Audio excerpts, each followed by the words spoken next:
Bem-vindos a este especial da SIC Notícias, em que vamos ter aqui um debate com os 5 candidatos cabeças de lista pelo Porto. Para já, muito obrigado por terem vindo aqui a Lisboa participar neste momento de esclarecimento que a SIC Notícias vai fazer durante toda a campanha. Vou começar por os apresentar. Francisco Assis, bem-vindo. Honório Novo, Dr. João Semedo, bem-vindo também. Dr. Ribeiro Castro, muito obrigado por ter vindo. Dr. José Pedro Aguiar Branco, é bom ver aqui algumas das caras presentes no nosso frente a frente, pelo que bem-vindos a esta vossa casa de qualquer modo. Vamos começar por si, Dr. Francisco Assis, um primeiro minuto, aquilo que quer dizer o cabeça de lista pelo Porto em termos nacionais. Bom, em primeiro lugar, é para mim uma grande honra estar aqui encabeçando a lista do Partido Socialista pelo Porto, que é um distrito absolutamente fundamental para o país. É um distrito que vive os problemas que o país também vive, um problema muito especial que resulta de ser um distrito com uma grande vocação exportadora e que tinha um determinado perfil económico que carece de ser modificado e que está a ser modificado ao longo dos últimos anos, e há que prosseguir esse esforço, portanto, como teremos oportunidade de discutir certamente neste debate, nas áreas críticas da educação, da formação, da investigação, do apoio ao tecido empresarial, mas também é um distrito que tem o melhor também que o país também tem, que é esta capacidade de resistir, de superar as dificuldades, de enfrentar as adversidades e de olhar sempre com confiança e com esperança para o futuro do país. Também uma taxa de desemprego superior ao resto também é verdade país. Que resulta precisamente disso, e teremos certamente oportunidade de discutir com profundidade esse tema durante o debate. Dr. Honório Novo, este seu primeiro minuto. Eu julgo que o país nunca será um país coeso, nunca será um país genuinamente desenvolvido enquanto for monodependente ou monocentral de uma capital excessivamente centralizada. Quanto mais a região norte e outras regiões forem desenvolvidas, quanto mais se afirmar o norte e o Porto, o distrito de Porto como capital desta região do norte, quanto mais se afirmar do ponto de vista da Universidade, do Instituto Politécnico, das associações empresariais e sindicais, da atividade económica, da qualidade do emprego, da existência do emprego com direitos e de uma maior redistribuição da riqueza produzida, melhor o país será, mais desenvolvido o país será. E a verdade é que nós verificamos que é exatamente o antónimo daquilo que eu acabei de dizer que se verifica na região norte e no distrito de Porto. Embora o Porto tenha algumas instituições bem pujantes, não é? É verdade que sim, e é verdade que é com base nos recursos humanos, mas é também com uma aposta na economia e no investimento que é possível dar a volta. Eu estou confiante que é possível dar a volta, mas para ser possível dar a volta é preciso inverter todo, passa a expressão, a discriminação que aquela região e aquele distrito sofreram nos últimos, não quero ir mais longe, nos últimos 10, 12 anos. Quer ao nível do investimento público, quer ao nível da centralização da gestão de alguns nós importantes, o Metro do Porto, o CREN, os fundos comunitários, algumas agências que tinham lá sede, como a AICEP, por exemplo, etc., etc., e que foram deslocadas e, portanto, uma excessiva governamentalização e também, e complementarmente, uma desarticulação do tecido das micro e pequenas empresas, que é a estrutura fundamental daquela região, daquele distrito, que durante estes anos tem sofrido, tratamentos de polé por parte das políticas de crédito, das políticas de competitividade, das políticas de desgaste fiscal, que naturalmente tem como consequência o desaparecimento em catadupa de empresas. Aliás, os números hoje revelados, ou ontem revelados pelo Diário de Notícias, mostram que das 1.800 falências destes 5 meses deste ano, os pedidos de insolvências, 25% são no Distrito do Porto. Isto diz tudo. Vamos ouvir o Dr. João Semedo, por favor. Bom, é um facto que o Porto, o Norte, aliás, é hoje a região mais pobre do país. Isso está mais que documentado, é um dado, um elemento objetivo. Eu creio que todo o país sofreu com estes 6 anos de governo do Partido Socialista, que no dia 5 vamos julgar e avaliar. Os eleitores vão fazer isso no dia 5, mas no que diz respeito ao Distrito do Porto, eu creio que aquilo que correu mal e aquilo que está mal no país correu pior e está pior no Porto. Há uma taxa de desemprego superior à média nacional, todos os indicadores de pobreza no Distrito do Porto estão, neste caso, acima também da média nacional. O número de empresas que fecharam e que faliram pelas mais variadas razões, a maior parte delas porque não têm encomendas suficientes para manter a sua produção, Tudo isso está pior no Distrito do Porto. Contrariando até aquilo que foi ao longo dos anos uma manifestação clara das potencialidades que o próprio Distrito tinha para, digamos, superar estas dificuldades. Contraditoriamente, com tanto desemprego, com tanta pobreza, a resposta que o Governo deu e aquilo que está previsto, que o PSD, o CDS e o PS acordaram com a Troika, é que há mais desemprego, mas há menos subsídio de desemprego. Há mais pobreza, mas há menos beneficiários dos apoios sociais necessários para que um pobre tenha um mínimo de condições de dignidade para continuar a viver e a sobreviver. Isso é que é o principal contraste do Porto, que julgo que é claramente o déficit social. E por isso nós pomos na primeira linha das nossas preocupações o combate à pobreza e o combate ao desemprego. São as duas manchas mais negras do Distrito do Porto. Dr. Ribeiro Castro. Bom, eu não vou desviar-me daquilo que é o tema dominante desta campanha e que é a situação de pré-bancarrota em que o país foi colocado e que é também muito sentido no círculo do Porto. Até porque essa realidade de insolvência e de quebra do país foi particularmente sentida ao longo destes últimos anos por muitas empresas. É isso que está na origem das falências, de que o Honório Novo já referiu, e também dos números alarmantes de desemprego, enfim, taxas de 13%, ou em alguns concelhos de 20%, como em Gaia, ou Val do Sousa, ou Val do Ave, têm níveis de desemprego elevadíssimo e com um desemprego jovem muito intenso, um desemprego de longa duração também muito intenso. Portanto, o grito que nós temos ouvido e com que nos identificamos é, desde logo, saiam-nos de cima. É uma sociedade muito empresarial, com uma atividade económica muito diversificada e que sente todos os dias, todos os meses, o que são as consequências dramáticas para a economia do Distrito do Porto, da voracidade fiscal que pesa sobre as empresas e também da voracidade do crédito que a política do governo de Sócrates sobre as grandes obras públicas gerou na economia. Quando isto está de cima, advoga um regime de exceção especial para algumas indústrias específicas da Zona Norte? Nós estamos conscientes das dificuldades que o país vive, portanto, enfim, nós estamos conscientes que é preciso cumprir exemplarmente o memorando de entendimento que foi assinado com o trio de instituições que veio socorrer Portugal do precipício da bancarrota. Mas é preciso compatibilizar isso com medidas de crescimento, priorizando, nomeadamente, empresas que resistem, empresas exportadoras com grande capacidade, na indústria do calçado, a agricultura, a economia do mar, a indústria transformadora ou também para o mercado externo e a indústria agroalimentar também para o mercado interno, o turismo, a inovação. Quer dizer, é preciso estar ao lado nestes tempos de dificuldade, também das empresas, e permitir-lhes resistir, atravessar estes tempos difíceis e preservar o emprego. A última palavra que queria dizer também, que ouvimos e com que nos identificamos totalmente, é um protesto contra a centralização. E que, desde logo, a forma como esta campanha tem sido conduzida, ou a cobertura da campanha, praticamente ignorando a campanha nos círculos, e em particular no Círculo do Porto, que é o segundo círculo nacional, que elege 39 deputados. Portanto, há uma centralização dos meios de comunicação social nos líderes, como se tratasse, por e simplesmente, de eleger apenas 5 deputados e que priva o país do conhecimento dos diferentes olhares, não sobre o umbigo de cada região, mas os olhares que cada região, nomeadamente o Porto, tem sobre os problemas globais do país, da Europa e do mundo, e isso era muito importante que pudesse ser comunicado. Aqui fica esse registro. Também sente-se, Dr. Aguiar Branco. Muito boa noite. Olha, no dia 5 de junho vai ser um momento decisivo para o país. É um momento onde volta ou não a haver confiança nos portugueses em si próprios e nos portugueses na governação. E porquê é que eu estou a dizer isto? Eu vinha para Lisboa, no carro, a ouvir o rádio, e ouvi o engenheiro José Sócrates a fazer uma afirmação absolutamente inacreditável.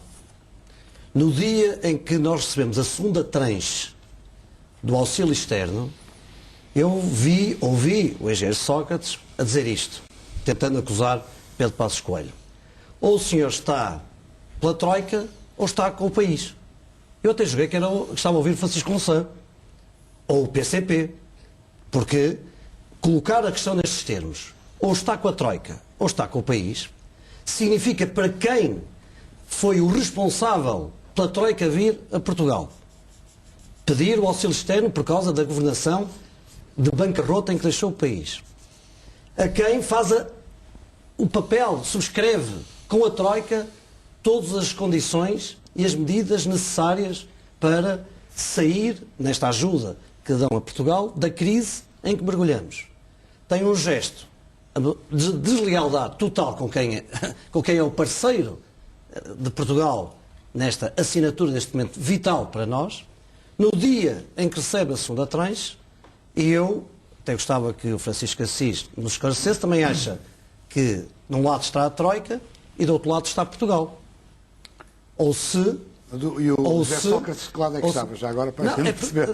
Não se percebe, é um gesto de deslealdade. E eu acho que no momento em que é preciso ter confiança... Ele estava na quadratura do triângulo. Em que é preciso ter confiança, em que é preciso que haja lealdade, que haja certeza que se vai cumprir um programa que é difícil, que é exigente, que Portugal, para poder continuar a beneficiar do financiamento que ajude a sair da bancarrota em que o Partido Socialista nos deixa, é o Primeiro-Ministro. Francisco Assis, é o engenheiro ouviu Sócrates, esta declaração que do diz secretário-geral ou a do seu Troika partido? ou Portugal. Eu julguei que era o Francisco Louçã. Eu ouvi outra também muito interessante que já falarei a seguir. Bom, Mas eu deixa a confesso minha, que, não é? contrariamente ao José Pedro Guimarães Branco, vim no carro ouvir música, não vim ouvir... Mas olha, devia ouvir. O relato da campanha eleitoral. E, portanto, essa declaração, teremos que ver em que contexto é que ela foi proferida. Não vou fazer um comentário sobre uma declaração que eu, de facto, não ouvi. É sabido que o PSD, o engenheiro Sócrates diz, que o PSD ficou um pouco desiludido com o comportamento da própria Troika, que gostaria que tivesse soluções diferentes daquelas que acabaram por ser aplicadas.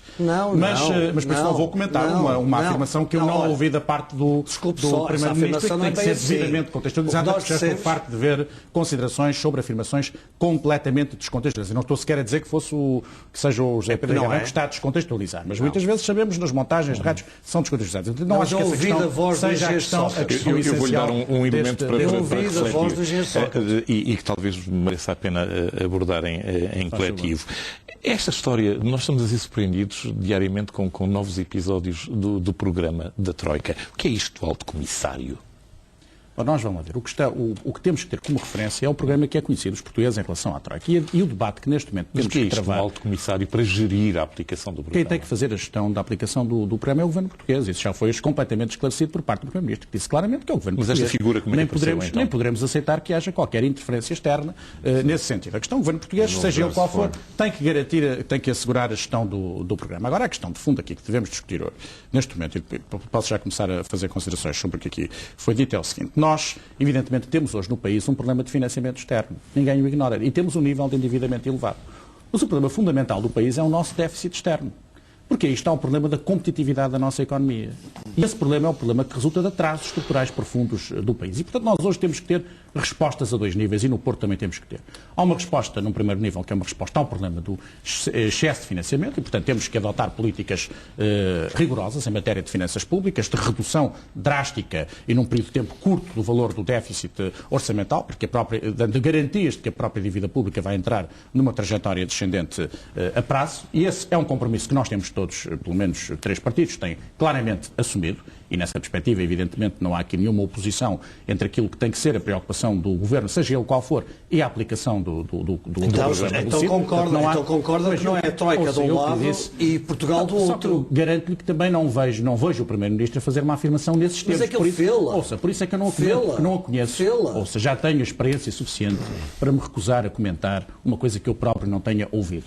Porque já todos passamos por situações de descontextualização de uma afirmação. Eu compreendo. E por isso não vamos insistir nisso, porque eu não vou fazer mas é que é isso. importante, sabe porque não é nada importante. O que é importante é discutirmos. Ouça, o que é importante é discutirmos a substância das coisas. Não é agora estarmos aqui a perder tempo a discutir uma afirmação que verdadeiramente nós não sabemos em que termos é que foi feita. Não se perde tempo. Eu entendo que o que devemos discutir aqui é a substância das questões. É o que eu vou procurar fazer como tenho procurado fazer. Ouviu esta afirmação do Primeiro-Ministro? A confiança é substância. Com certeza. E por isso é que temos que discutir a substância. Portugal tem um problema de confiança. E não um pormenor. Não, mas não é pormenor. Não querendo tomar partido nestas duas forças. Eu não queria perturbar muito esta troca de palavras que, aliás, ouviu ou palavras nesse sentido? Mas eu ouvi há pouco numa rádio uma declaração ainda mais interessante que essa e que convoca os senhores para aquilo que têm dito nas últimas... Os senhores, representantes do CDS, do PSD, do PS, para aquilo que têm dito sobre a proposta que o PCP apresentou faz no próximo dia 5, 2 meses. O Dr. António Nogueira Leite, há poucos minutos, diz claramente, preto no branco, sem qualquer e é o António Nogueira Leite, é o conselheiro económico do PSD, do presidente do PSD neste momento, que é preciso ser claro. Portugal vai ter que renegociar a dívida. As contas são claras. E daqui por algum tempo Portugal vai ter que renegociar a dívida. Bom, na semana passada o Dr. Ribeiro Castro disse mais ou menos a mesma coisa num debate na Antena 1, em nome do CDS, presumivelmente. Portanto, aquilo que os senhores andavam a dizer, não sei qual é a opinião sobre isto do Dr. Francisco Assis, mas convoco também para este debate o Prémio Nobel Krugman, que diz que Portugal, Grécia e Irlanda não têm qualquer hipótese de pagar a dívida dentro do programa e das condições de empréstimo negociadas com o FMI para qualquer um dos 3 países. Já sabemos que não é só a Grécia que está em perigo de ter que renegociar. É também a Irlanda. Claro, e a verdade, Mário Crespo, é esta, é que aqueles fantasmas, aquilo que acusaram o PCP quando disse, atenção, antes de assinarmos um cheque em branco, antes de assinarmos condições leoninas para o nosso país, então vamos tentar renegociar a dívida, porque hoje podemos fazê-la em termos de prazos, em termos de juros, sem prejudicar em 1 milímetro o pagamento da dívida, porque não é isso que se trata, não venham com esses fantasmas, e arranjando meios para não, enfim, eu já sei qual é o argumento que vem daí, é para pagar os salários, porque era possível arranjar dinheiro, e é possível arranjar dinheiro para pagar os salários, basta que as aplicações no estrangeiro sejam mobilizadas, por exemplo, basta que haja mobilização eu de outro iria pedir dinheiro. ao E, Dr. João Semedo que abordasse estas eu questões achava bem que nós e colocássemos em cima do debate uma coisas concretas de sobre respostas, espero eu, a esta história do Alto Comissário que eu pedi ao Dr. Francisco Assis, mas que se perdeu depois este não é o nosso primeiro debate. Eu sei, tiveram ontem na RTP. E o debate eleitoral, enfim, para além daqueles que nós temos travado, não tem sido muito diferente. Nós temos procurado ultrapassar a fantasia que PS, PSD e CDS pretendem que se transforme este debate eleitoral. Falando do futuro, como se não tivessem os 3 partidos assinado um memorando que os obriga a uma determinada política, se no dia 5 de junho tiverem votos suficientes para isso. Eu espero que não tenha. Os senhores sabiam desta figura do Alto Comissário? O problema do Alto Comissário é que isso é continuidade da ingerência e da, digamos, da negligência, uma figura tutelar, da assim, naturalidade com que o CDS, o PSD e o PS aceitaram este memorando. Surpreende. Não Aliás, tanto. Surpreende. Há um problema de confiança em Portugal. Por isso é que eu introduzi esta questão, que o Francisco Assis acha que é de pormenor, mas não é. Eu vou pedir deixa-me só acabar. Como disse a todos, se nós temos conhecimento... Mas se bem se lembra, ainda o Partido Socialista governava quando todos ficámos a saber que agora tínhamos que pré-aprovar os orçamentos de Estado na União Europeia. Bem, não me lembro nem do CDS, nem do PSD, e do PS, claramente isso foi acordado com eles, não tinham que se rebelar contra essa decisão, mas não me lembro nem do PSD, nem do CDS terem ficado incomodados com o facto. Ora, isto é a continuidade dessa ingerência. Portugal está a funcionar como um protetorado das grandes potências da União Europeia, sobre isso não tenho qualquer dúvida. Agora, o que interessava mais situar o debate é, por um lado, na irresponsabilidade com que os 3 partidos que assinaram o memorando olham para o futuro do país e escondem aos portugueses esse futuro. Porque ninguém ouviu ao longo desta campanha dizer o que vai acontecer. Vão baixar os salários, vão baixar as pensões, vão aumentar os impostos, vão diminuir os orçamentos para os serviços públicos, Serviço Nacional de Saúde, escola e por aí fora, Segurança Social. Bom, isso nenhum dos senhores falou, nem nenhum dos senhores quer discutir. Bom, estão aqui misturadas muitas questões misturadas. Relativamente à questão do orçamento ou da concertação orçamental no quadro da zona euro, foi uma questão relativamente à qual eu próprio objetei por o Governo ter feito sem consultar e ouvir a Assembleia da República. Agora que é preciso uma concertação de políticas financeiras e orçamentais na União Europeia, na zona euro, para defender o euro, isso parece indiscutível. Mas acha que é pré-aprovando os orçamentos dos Estados-membros da União que isso é feito? Deixe-me agora responder a outras questões. Esse debate devia ter sido feito na Assembleia da República e o Ministro Luís Amado, aliás, interpelado por mim, reconheceu isso na Comissão dos Assuntos Europeus, como alguns colegas aqui recordarão, acho que o Honório estava nesse debate e também interveio de uma forma crítica. Agora, esta questão. O país foi conduzido por este governo a uma situação patética. E é preciso que os portugueses estejam conscientes disso. A dívida pública. E isso é que está na origem das muitas dificuldades que estamos a passar e que vamos passar. Não é o trio de instituições que nos apoiou. É o facto do país, que devia 83 milhões de euros no início do governo Sócrates, agora dever 170 mil milhões de euros. Cada português, incluindo cada bebé que nasce, deve 17 mil euros. E isso é que está na origem da voracidade fiscal, do corte dos salários, porque é uma forma de ir buscar às pessoas o dinheiro que o Estado se endividou. Quando os portugueses dizem saiam-nos de cima, é isto que querem dizer. Saiam-nos de cima. Bom, e para isso é preciso sanear as finanças públicas. A dívida externa bruta disparou para 400 mil milhões de euros. A dívida externa bruta do país é igual a 2,5 vezes quase o que nós produzimos por ano. E, portanto, isto obviamente é uma situação insustentável. Isso é que gerou a desconfiança dos mercados. Isso é que nos pôs numa situação de pré-bancarrota, que degradou o rating da República, que era estável, a um nível quase lixo. Mas este programa vai resgatar... E, portanto, nós não assinámos coisa nenhuma, nós declinamos no CDS qualquer tipo de responsabilidade nessa matéria. O que nós somos é um partido responsável. Mas há uma concordância, sim, pelo menos. Nós Vocês não assinaram, escreveram uma carta de conforto. Reconhecemos. Uma carta de conforto. Nós recusamos. Uma carta de conforto. Eu já disse que a política do Bloco de Esquerda e do PCP é como uma anedota que se contava há muitos anos no Brasil com o Presidente Costa e Silva, que é: o Brasil estava à beira do abismo, comigo deu um passo em frente. E é o que o Bloco de Esquerda e o Honório Novo dizem. De facto, o país está à beira do abismo e, portanto, é preciso parar. Que está numa situação muito difícil, é verdade. Agora, este apoio financeiro, este socorro financeiro, porque é disso que se trata, era absolutamente indispensável. Questão da renegociação. Aquilo que eu defendo é completamente diferente do que diz o Honório. Uma questão é nós continuarmos numa discussão interminável, não é? A discutir o melhor acordo possível.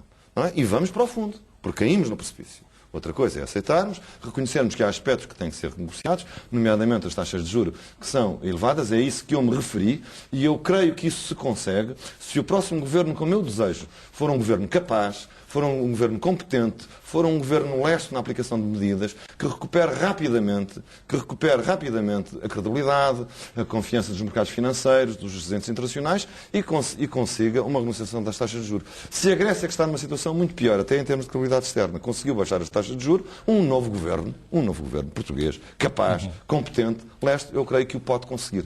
E, portanto, nós conseguimos isso, não é? Pelo cumprimento e dando sinais de responsabilidade, que é o que este governo, presidido pelo engenheiro Sócrates, não tem sido capaz. Uma primeira iniciativa? Conduziu, não é só o pagar salários, também é isso. Mas é a segurança... uma primeira iniciativa... Honório Novo, é muito mais do que isso. Mário Crespo, é uma primeira iniciativa que nós já anunciamos. A primeira iniciativa que nós tomaremos na próxima Assembleia é exatamente forçar a renegociação desta dívida, encontrando prazos e juros adequados e transformando numa coisa pagável.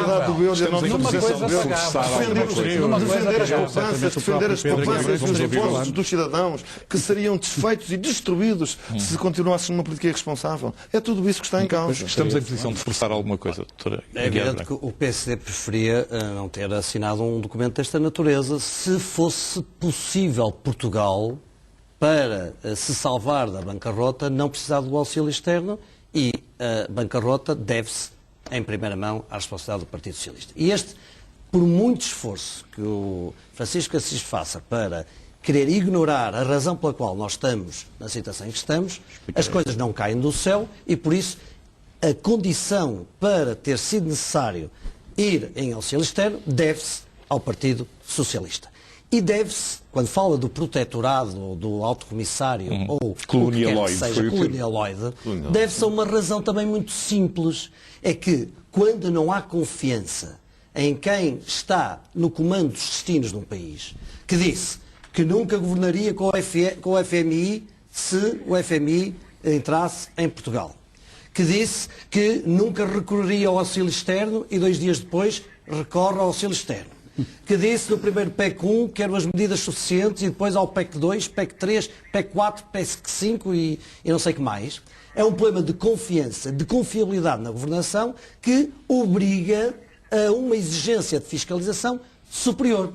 O que é que isto quer dizer? Que, mudando de governo, mudando de primeiro-ministro, mudando de comando do país, como é óbvio, muda as condições Sobretudo, de relação. mudando de resultados. Muda de resultados de mas é que governação. os resultados mudam Claro. na sequência dos protagonistas. Claro. Porque não é possível ignorar um passado de 6 anos de descalabro que conduziu este governo e de 15 anos do Partido Socialista.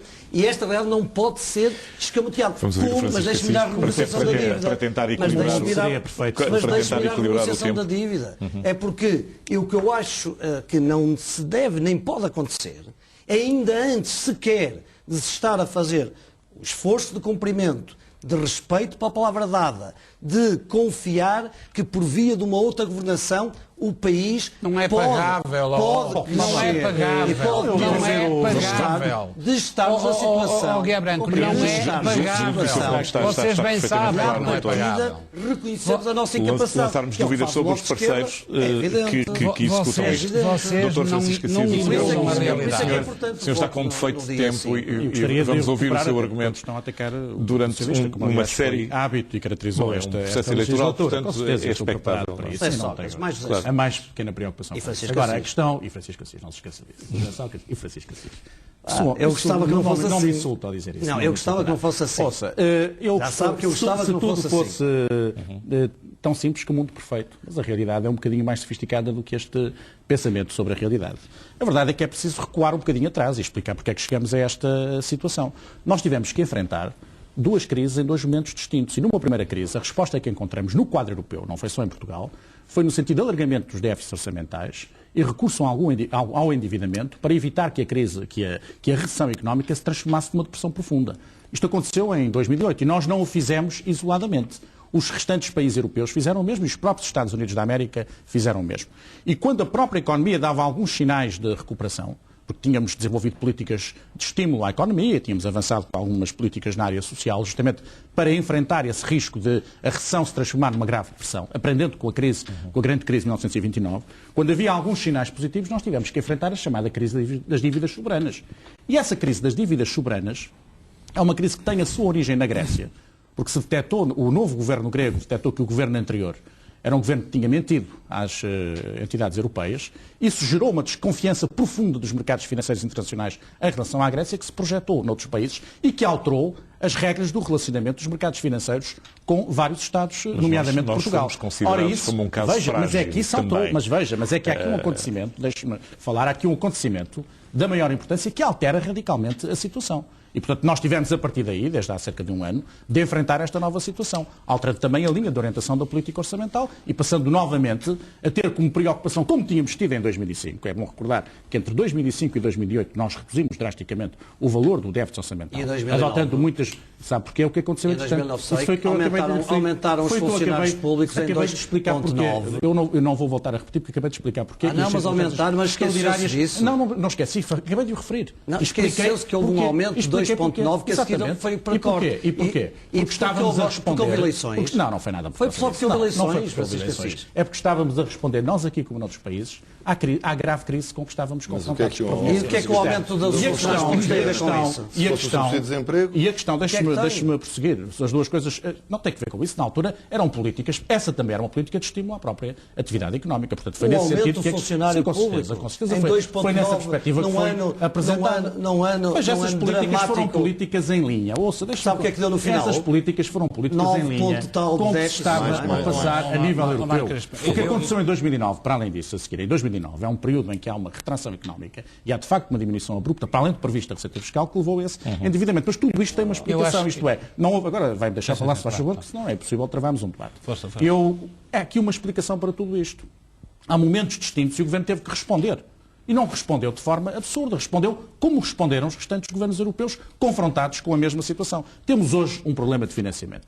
E por isso mesmo tivemos que recorrer à ajuda externa e sabemos porque é que tivemos que recorrer à ajuda externa. Não vou voltar à questão. Tivemos uma crise política que precipitou a situação e levou à necessidade de recorrer à ajuda externa. É o Evidentemente que agora, Já é mais tímido, que agora é vocal.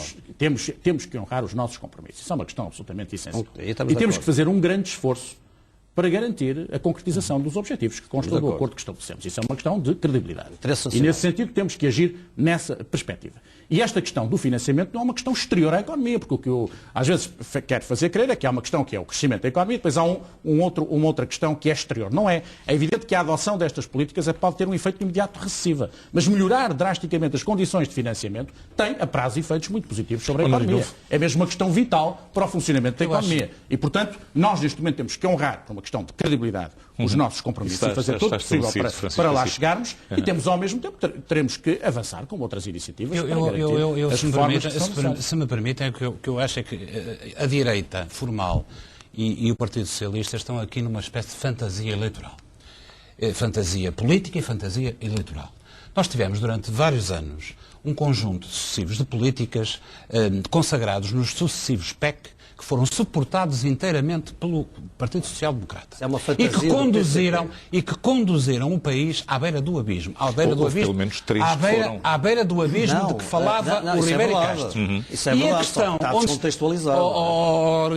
Desculpe, Guilherme Branco, deixe-me terminar, que eu também estava só aqui a responder. A questão é esta. Isto é uma verdade incontornável. E nós tivemos um governo, de facto, de minoria, durante 2 anos de minoria parlamentar, mas minoria em termos de constituição política, partidária, mas de facto de maioria parlamentar, porque teve o suporte parlamentar do PSD em todas estas políticas. Políticas estas que conduziram o país à beira do abismo que falava o Ribeiro Castro. E agora assinaram um acordo com o FMI, aí é que está a fantasia política, Ribeiro Castro, aí é que está a fantasia política, a Guiá Branco, aí é que está a fantasia política, Francisco Assis. É que os senhores assinaram um acordo que, no essencial das políticas, aponta na mesma direção. E dizem o seguinte: queremos tomar conta do barco, vamos mudar a tripulação.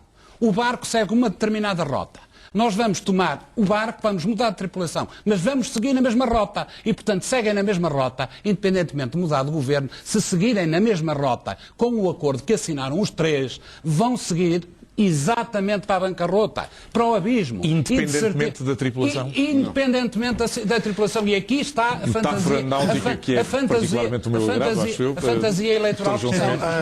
A fantasia eleitoral. É preciso fazer as contas, e os portugueses já fizeram as contas. E esta tentativa agora do Dr. Ribeiro Castro, secundado pelo Dr. Aguiar Branco, com uma mãozinha do Dr. Francisco Assis, de tentar dizer aos portugueses que o memorando é mau, mas nós vamos ter a credibilidade suficiente para o modificar e para o melhorar. Bom, isso é, se me permite, demagogia eleitoral, e é prometer aquilo que os senhores sabem que não vão conseguir fazer. E mais, não tiveram sequer a preocupação de o fazer. Nem sequer tiveram a preocupação de o fazer.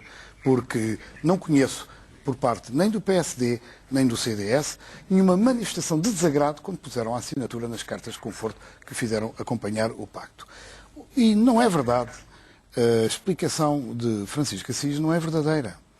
A União Europeia, e nesse ponto o governo de José Sócrates não se distinguiu, teve nos últimos anos uma política muito clara.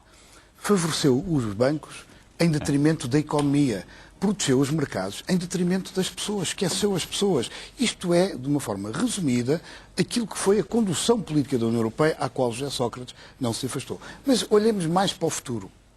Há um memorando. Basta fazer contas. A economia portuguesa, nos próximos 2, 3 anos, estará em recessão. Nós não vamos poder produzir riqueza suficiente para sustentar aquela taxa de juros. E os senhores sabem isso. E, portanto, o que os senhores não querem dizer aos portugueses, mas sabem perfeitamente, porque eu reconheço-os a todos a idoneidade e a inteligência suficiente para o saberem, é que nós, daqui a um ano, vamos estar como a Grécia e como a Irlanda. Mais pobres e mais endividados. E eu quero ver qual vai ser, na altura, a vossa credibilidade. Entretanto, vão aceitar pacificamente tudo o que a União Europeia e o FMI vos impuser, os fiscais da União Europeia, os supercomissários, tudo isso e mais alguma coisa. E vão se entreter, para mal do país e dos portugueses, se tiverem condições no dia 5 de junho, a partir daí, para governar o país, eu espero que não tenham, fazer coisas que é bom que a gente não se esqueça. Nós não temos falado do programa eleitoral do PSD, nem do programa eleitoral do CDS. O programa eleitoral do O CDS... Dr. Ribeiro Castro e o Dr. Aguiar Branco têm mais de um minuto de crédito. Sim, mas deixe-me só concluir isto. É bom dizer aos portugueses... Com crédito, nós governamos bem. É bom. Nós Pelo governamos menos bem. do modo parcimonioso. Nós conseguimos crédito. Fala um pouco... Ali é só débito. Fala um pouco que não sabem o que é que vão dizer sobre o futuro. Fala um pouco que não querem comprometer-se no futuro. Mas eu digo, Dr. Ribeiro Castro, eu não me por favor. esqueço ainda... Produtividade. Eu não me esqueço ainda que no programa do PSD já não é apenas o diminuir o valor da indemnização pelo despedimento. Isso está... Liga o PS, o PSD e o CDS assinaram isso no memorando. Não, o PSD quer ir mais longe. Já também não é os contratos verbais. O PSD quer... Não, mas eu estou quase a concluir. Eu estou quase a concluir. Mas gostava de concluir, de facto. Mas quero lembrar ao Dr. Aguiar Branco o que está no programa do seu partido. Não precisa. Trabalho temporário, não como exceção, como regra. Não precisa. Trabalho extraordinário, ou é remuneração, ou é folga. Tudo o que está em matéria de legislação laboral no programa do PSD é para agravar a situação difícil em que já está. Doutor Aguiar Branco, se me deixar falar, talvez quem está a ouvir ouça melhor. Estava a acusar. Quer que eu... Está bem, mas responderá como eu estou a responder no meu tempo. Responderá no seu tempo. E lembrar também o que está no programa do CDS relativamente ao rendimento social de inserção. O CDS fala muito de abuso. Acho extraordinário que no momento em que 1/3 dos portugueses que são beneficiários do rendimento social de inserção perdem esse rendimento de 88 euros mensais por cabeça, o CDS, a única proposta que tem que fazer não é aumentar os apoios sociais. A proposta do CDS é pegar nesse dinheiro, entregá-lo às instituições particulares de solidariedade social e às misericórdias e essas sim distribuirão um cheque de alimentação para que as pessoas tenham que ir envergonhadamente a uma mercearia ou um supermercado levantar o seu partido reconhece a existência de abuso ou não? São mínimos. Há números Mário para Crespo, isso? diga-me o seguinte. Só para nós termos uma ideia. Em Portugal, 100 mil pessoas perderam o rendimento social de inserção. As 200 e tal mil que continuam a receber o rendimento social de inserção, depois de um corte de 100 mil, alguém tem coragem, alguém se sente à vontade para dizer que há abuso? Os abusos são ineficiência da administração pública. Abuso é pegar no dinheiro dos contribuintes e despejá-lo no BPN ou no BPP. Abuso é fechar os olhos às mais-valias bolsistas, é fechar os olhos aos ganhos e aos lucros da banca que não são tributados, como são as outras empresas em Portugal. Isso é que é abuso. Desses abusos, os senhores não José Ribeiro Castro. Relativamente a esta questão do BPN e do BPP, o reparo não é com certeza para o CDS, que tem sido o partido que mais levantou a voz contra esses abusos e que mais denunciou essas questões e essas histórias inacreditáveis que aconteceram em Portugal e que nós ficámos a conhecer apenas uma parte na comissão de inquérito que decorreu no De resto, onde se distinguiram o Nuno Melo e o João Semedo com brilhantismo parlamentar assinalável. É justo reconhecer o trabalho que o deputado Nuno Melo fez. Com uma diferença, o Bloco de Esquerda nunca teve um Ministro das Finanças, como teve o CDS, é bom não se esquecer disso. Bom, sabe que não é verdade isso. Não é verdade. Nós tivemos durante Félix, não foi durante um curto período de um governo que não pôde concluir o seu mandato e que tomou medidas corretas. Agora, deixe-me situar a posição do CDS. Nós há bastante tempo que dizemos que o governo tem que mudar e, portanto, que Sócrates tem que ir de férias, tem que ir descansar, tem que ir para outro sítio, tem que largar o do governo do país. A tripulação. E é preciso mudar, porque é claro, na vertigem do orçamento de 2010, que foi posto no caixote uma semana depois de ser aprovado, PEC 1, PEC 2, PEC 3, PEC 4, que este governo nos conduzia num plano inclinado. Portanto, tinha que se ir embora e que viesse alguém que tivesse mão e uma linha política que tivesse mão na situação. E nós sabemos que a herança que o próximo governo vai receber é muito pesada, é uma pesada herança. Pode-se dizer que é uma pesadíssima herança em todos os setores económicos, financeiros e sociais. E também vem com um apêndice que é negativo, que nós criticamos, que fomos colocados numa situação de protetorado. Nós não gostamos dessa situação. Há bastante tempo que chamamos a atenção para isso. Só que no país não se pode aceitar uma herança a benefício de inventário. Nós não podemos ganhar da maioria e dizer, eu agora não quero. Porque no inventário, não. esta situação responsavelmente, tem que se aceitar na situação em que está, que é de facto uma situação de pré-catástrofe económica e financeira, é uma situação de crise social agudíssima, é uma situação de facto, em alguns aspectos, humilhante do ponto de vista externo, e é com essa coragem, essa verticalidade, que o próximo governo, os próximos governantes têm que assumir o país e conseguir recuperar numa situação muito difícil. É um desafio gigantesco, é um desafio enorme, mas que eu gostaria de contar com o sentido de responsabilidade de todas as forças políticas, incluindo do PCP e do Bloco de Esquerda. Lamentarei muito, do ponto de vista patriótico e nacional, que se ponham numa total posição, a meu ver, de irresponsabilidade e recusarem o concurso positivo para a resposta numa situação de emergência do país. Depois também queria dizer ao Francisco Assis que a explicação da expansão do déficit, bom, seria compreensível se tivessem sido, por exemplo, despesas de investimento público que de facto tivessem criado emprego. Ou tivesse sido o socorro social, ainda que a gente discorde do rendimento social de inserção, para correr uma situação de pobreza, porque era um instrumento que existia, ou do disparo do subsídio de desemprego, uma vez que nós tínhamos uma situação de empresa aguda. Mas não foi isso, como já disse o Aguiar Branco, foi um aumento eleitoralista da função pública de 3% praticamente, para depois levar uma cacetada a seguir de corte de 10% dos salários. Claro. Bom, e portanto, e o déficit projetado, temos que, muito rapidamente, o Governo atravessou esse ano, até ao mês de outubro, até às eleições, dizendo que ia ter um déficit de 5,7%, claro, que era o dobro do déficit do ano anterior. Não é? Depois confirmou-se que eram 9,3, 9,3, 9,4, 9,3, acabaram de fechar as contas outro dia, 10,1. Passámos... Também, com a alteração das próprias regras que levaram a isso. Mas isso tudo contribuiu para isso. 9,4 nas regras antigas. Eu não estou aqui a pôr em causa factos. Agora, também é preciso explicá-lo. Não, mas isso é que deu uma desregulação claramente. Por outro lado, também era preciso ter em conta que o Governo esgotou as bainhas na fase da maioria absoluta, ou carregando, aumentando todos os impostos, não devolvendo recursos à economia, e, portanto, a capacidade de resistência da nossa economia estava no seu limite. Sim. Bom, porque a política de dita consolidação orçamental que tinha sido feita antes da crise internacional foi uma política de voracidade fiscal contínua e, portanto, deixou o Estado... Vou ter que passar... Se gostava de responder ao doutor Aguiar Branco para equilibrar as tensões. Eu sei que tem um grau de produtividade elevado, mas... Tem novamente aqui um crédito significativo agora. Muito bem. Primeiro, fantasia, que o Honório não esteve a referir. A fantasia é do próprio PCP. É verdade que é fantasia. É muito simples. Como o PCP, o Bloco de Esquerda... Contra-argumentar relativamente àquilo que eu disse, sem utilizar ideias feitas, Aguiar Branco pode continuar. Esse tique de não deixar falar os outros, típico do PCP, é mau. Não. É mau. Não é verdade. É mau. Não é verdade. É mau. O não utiliza é cassete. É mau. Cassete, já sabe qual é a origem, é sua e do seu partido. Portanto, não. Cassete, e vocês é copiam. Doutor Aguiar Branco. Eu percebo que... Eu percebo este foco virado para aqui. Porque é uma antecipação... com algum upgrade tecnológico. Eu percebo esse foco virado para aqui, porque é a antecipação do que vai acontecer no dia 6. Explique lá porque é que eu não tenho razão. Que o PSD se faça governo. Com argumentos, porque é que eu não tenho razão ao utilizar o termo fantasia eleitoral. Não falou eleitoral sequer, falou em fantasia nossa e não eleitoral. Portanto, já lhe estou a ajudar.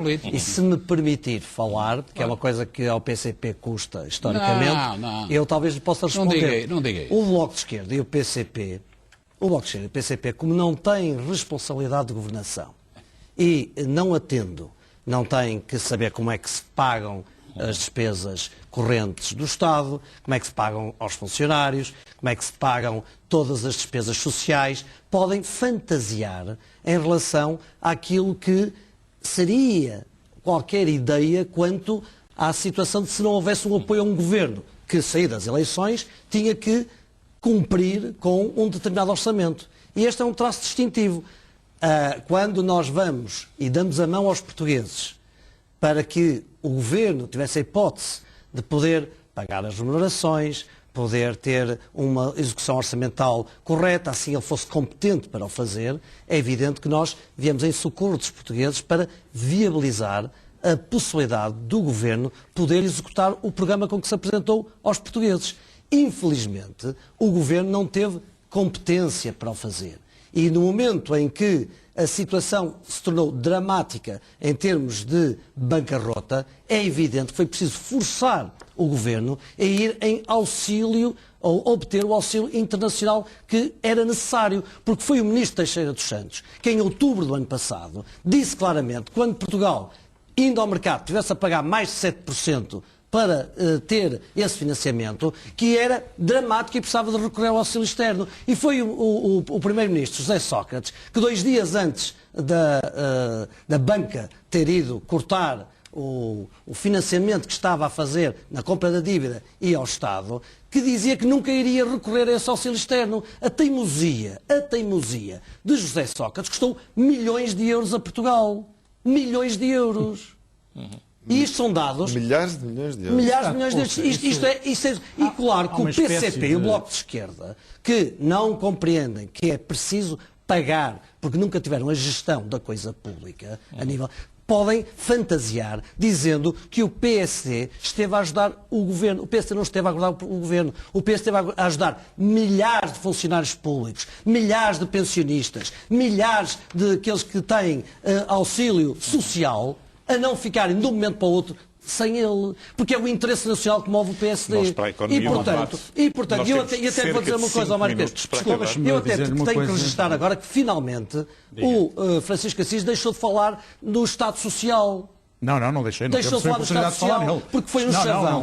Foi um chavão. E que finalmente percebeu, uma questão fundamental que as posições do PSD são aquelas que vão permitir salvar o Estado Social. Porque os senhores levaram à bancarrota, os senhores fizeram as taxas de cirurgia, fizeram as taxas de internamento, fizeram o aumento dos medicamentos. Os senhores acham que isso é que é o Estado Social. Salvam o Estado Social destruindo alguns princípios fundamentais do Estado Social. Não é princípio nenhum. Estão enganados. É pagar contas. Estão enganados. É pagar contas. Estão enganados. O PS não paga contas. Não paga contas. Por isso é que fomos à bancarrota. O PS não paga contas. Não diga. Isso é um completo disparate. Não é disparate nenhum. Nós não ignoramos. Deixa-me falar. Nós não ignoramos. Esta é a diferença. Essa é que é a fantasia do PCP e do Bloco de Esquerda. Mas nós não ignoramos as dificuldades que estamos já agora, a enfrentar. era bom que Francisco dissesse que está platónica. Precisamente 3 minutos, agora é 1 minuto sem interrupções. Expliquei há pouco as razões pelas quais estamos nesta situação. A avaliação da ação do Governo não se resume a isso. O Governo fez, ao longo destes 6 anos, importantes reformas. Alterou o país. O país está hoje diferente do que estava há 6 anos atrás. São questões fundamentais que aqui deveriam ter sido discutidas. A aposta na educação, na investigação científica, a aposta na modernização do nosso tecido empresarial. Dados que eles nunca falam. Dados que nunca falam. Falências. Deixe lá os seus slogans e discuta as minhas ideias.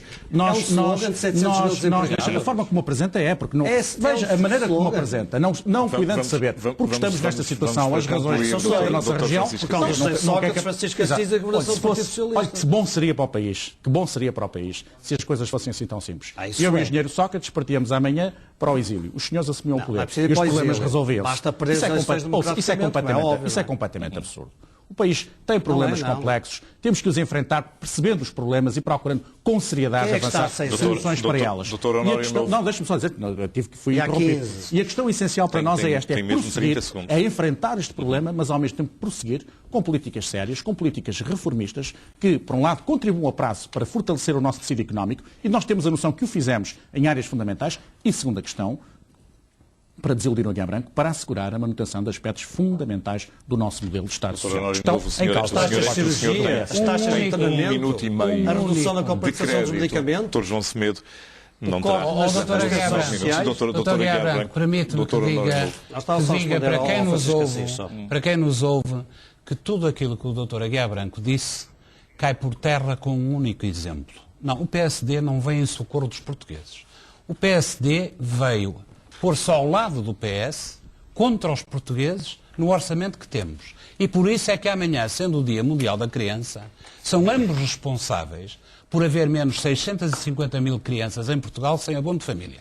Por isso é que Só no Distrito de Porto são 110 mil crianças que não têm abono de família por responsabilidade dos dois. Não foi porque vieram em socorro dos portugueses. Tal como é verdade que por responsabilidade dos dois há reformas congeladas este ano e há cortes nos vencimentos dos salários públicos, dos funcionários públicos. É essa a sua responsabilidade histórica ao lado do PS e ao lado daquilo que é o acordo da Troika que lhe dá continuidade, percebeu?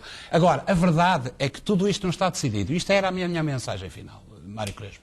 É que tudo decorre e depende dos resultados do dia 5.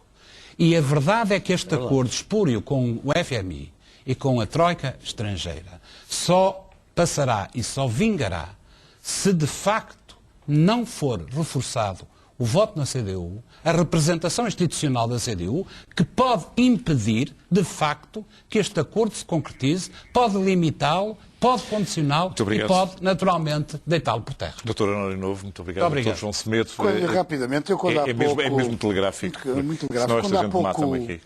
Quando há pouco introduzi a fantasia no nosso debate, referia-me exatamente à ilusão que se está a criar. O que está verdadeiramente em causa no dia 5 de junho é se nós renegociamos agora a nossa dívida ou se o vamos... Agora, depois das eleições. Agora, se o devíamos fazer agora ou se o vamos fazer daqui a um ano em numa situação muito mais grave, com um país muito mais frágil e enfraquecido. E essa alternativa, no dia 5 de junho, tem um nome. Não é, o nome da esquerda. E é o nome da esquerda de confiança. Não pode haver. A esquerda, isto está mesmo... Exigem-me a saída. Mensagem final, só se for... A minha de boa sorte para todos vós nas próximas eleições e é absolutamente sincera. Muito obrigado por terem vindo do Porto até aqui. Esperamos que a nossa hospitalidade tenha sido a correta. Foi um prazer. Um especial. Muito obrigado por terem vindo. Muito obrigado, Amaro. Até amanhã, por minha parte. A seguir, a edição da noite prossegue já com o Pedro Mourinho. A não perder. Até amanhã.